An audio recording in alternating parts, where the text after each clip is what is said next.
오늘은 변함없는 하나님이라는 주제를 가지고 말씀을 함께 살펴보고자 합니다. 오늘 본문은 성막이 만들어지고 난 다음 제단과 성막들, 등불 기름에 관한 규정을 언급하고 있습니다.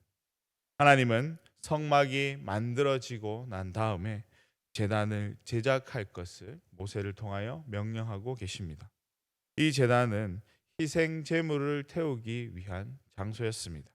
그리고 제단을 운반할 수 있도록 조각목으로 이 제단이 만들어졌습니다. 제단을 운반할 수 있도록 만든 것은 그 제단을 성막들 바깥들에 놓기 위함이었습니다.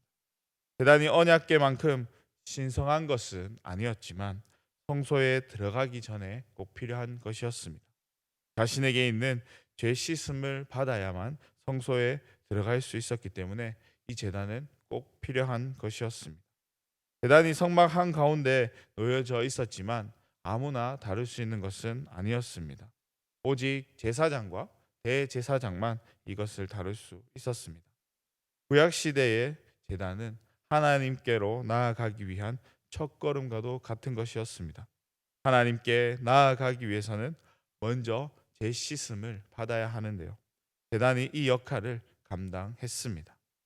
제단을 통해 제 씻음을 받은 사람들이 머물게 되는 곳이 바로 성막들입니다. 이 성막들은 성전을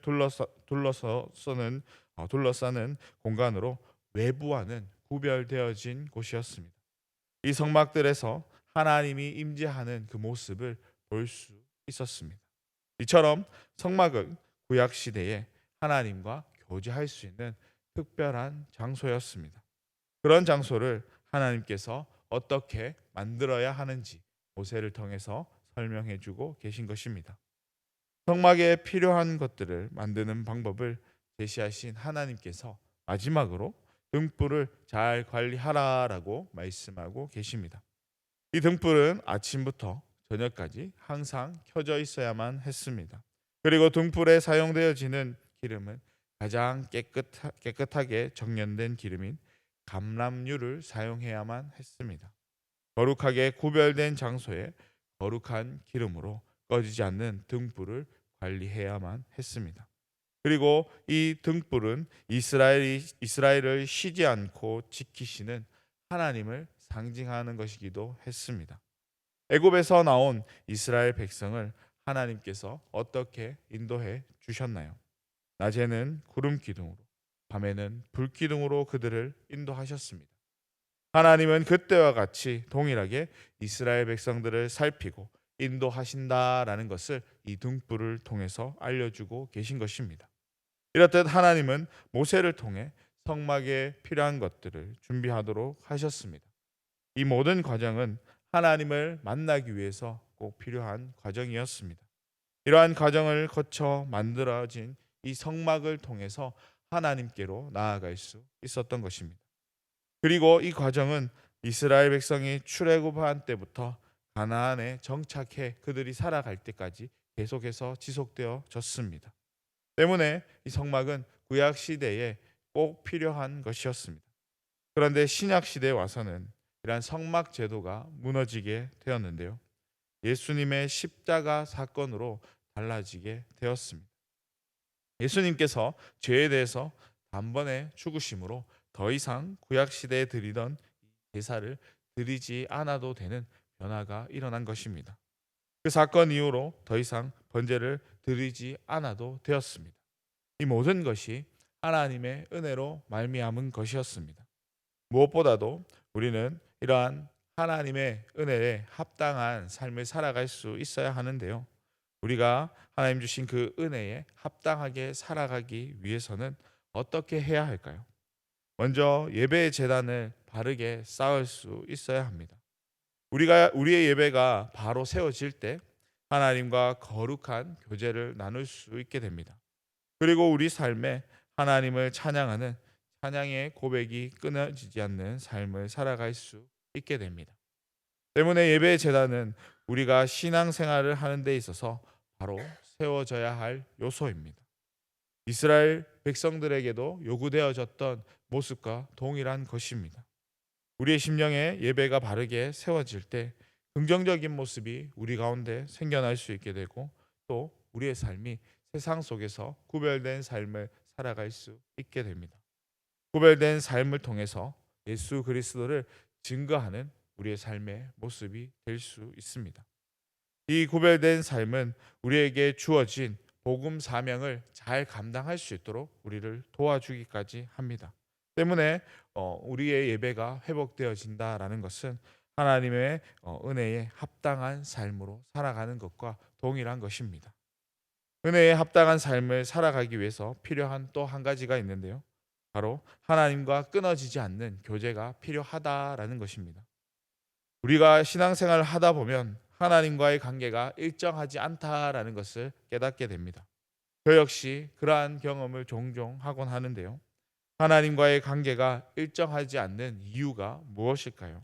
내가 원하는 방향이 아닌 전혀 다른 방향으로 나의 삶이 흘러갈 때 하나님과의 관계가 틀어지게 됩니다. 홍해를 건넌 이스라엘 백성들의 모습은 어떠했나요? 하나님을 향한 찬양의 고백이 절로 나왔습니다. 그러나 얼마 가지 않아 그들은 어떻게 되었나요? 하나님을 향한 원망과 불평의 소리를 내었습니다. 왜 그런 것일까요? 자신들이 원하는 방향이 아닌 다른 방향으로 흘러갔기 때문에 원망과 불평의 소리를 내었던 것입니다. 이것은 이스라엘 백성이 죄악된 자들이라는 것을 말해주고 있기보다는 인간의 연약함을 보여주고 있습니다. 우리가 연약한 존재이기에 우리는 하나님과 끊임없는 교제를 지속할 수 있어야 합니다. 하나님과의 교제를 통해서 우리에게 행하시는 하나님의 그 일하심을 경험하는 삶을 살아갈 수 있게 됩니다. 이는 하나님과의 일정한 관계를 유지하는 데 도움이 되고는 합니다. 결국 끊어지지 않는 등불처럼 하나님과 온전한 교제를 이루어갈 때 끊어지지 않는 그러한 삶을 살아갈 수 있게 되는 것입니다. 하나님은 당신의 백성이 당신이 택하신 백성인 이스라엘 백성을 통해 끊임없이 교제하기 위하여 성막을 짓도록 하셨습니다. 이 성막을 통해서 당신의 일하심을 나타내고자 하셨습니다. 이러한 하나님의 마음은 오늘날 우리에게도 동일하게 나타나고 있습니다. 그런 하나님이 우리와 함께 하시면서 우리의 삶을 인도해 주시고 계십니다. 그리고 우리가 계속 교제하는 그 삶을 살아가기를 바라고 계십니다. 예배를 통해, 기도를 통해, 또 다른 여러 가지 방법들을 통해 우리와 교제하기를 원하고 계십니다. 그런 하나님께 기쁨으로 나아갈 수 있는 저와 여러분의 삶이 될 수 있길 소망합니다.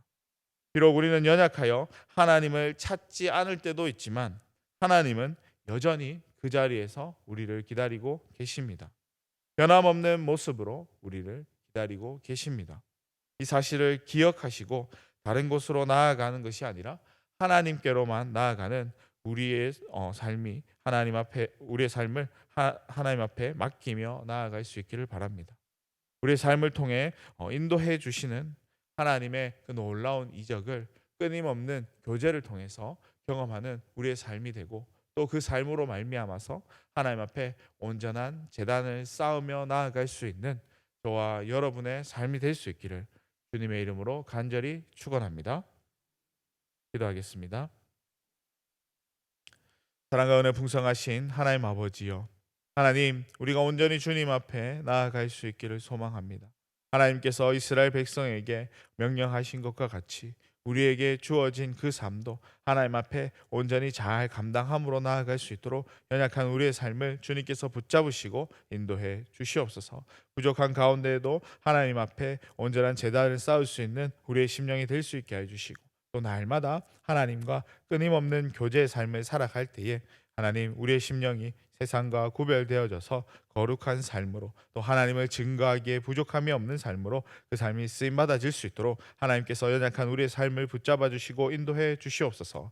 또 그렇게 하나님, 우리가 온전한 교제를 통하여서 하나님 풍성한 예배자로 하나님 앞에 온전히 드려질 수 있게 해 주시고, 또 그 삶이 귀히 쓰임 받아지고 하나님과 하나님 행하시는 그 모든 이적들을 날마다 바라보며 경험하며 또 우리가 찬양으로 고백하며 나아갈 수 있는 귀한 주의 종들의 삶이 될 수 있도록 주님 붙잡으시고 함께해 주시옵소서.